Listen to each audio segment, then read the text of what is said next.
दिया है, भतार मेरा होली में धोखा दिया है, भतार मेरा होली में धोखा दिया है। तब मैंने भी देवरा जी को मौका दिया है, तब मैंने भी देवरा जी को मौका दिया है, भतार मेरा होली में धोखा दिया है, भतार मेरा होली में धोखा दिया है।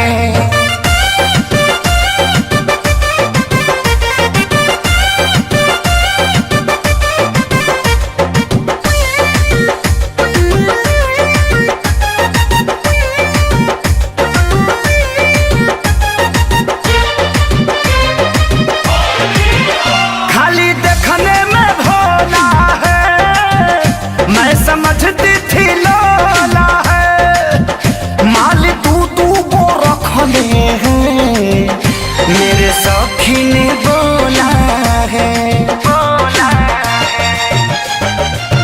ए हो वो खाली देखने में भोला है, मैं समझती थी लोला है, माल तू को रखले हैं, मेरे सखी ने बोला मिलने जाता है मुझको पाता है, झुमका बड़ा बड़ा उसको मुझे छोटा दिया है, भतार मेरा होली में धोखा दिया है, भतार मेरा होली में धोखा दिया है। तब मैंने भी देवरा जी को मौका दिया है, तब मैंने भी देवरा जी को मौका दिया है, भतार मेरा होली में धोखा दिया है, भतार मेरा होली में धोखा दिया है।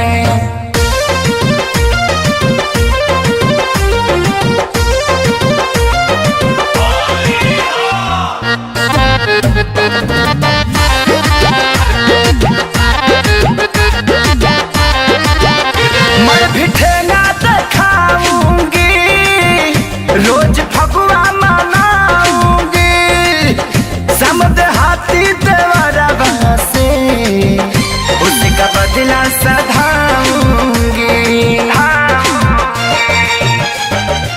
समझना मैं भी ठेला दिखाऊंगी, रोज फगुआ मनाऊंगी, समद हाथी देवरा से उसका बदला सधाऊंगी।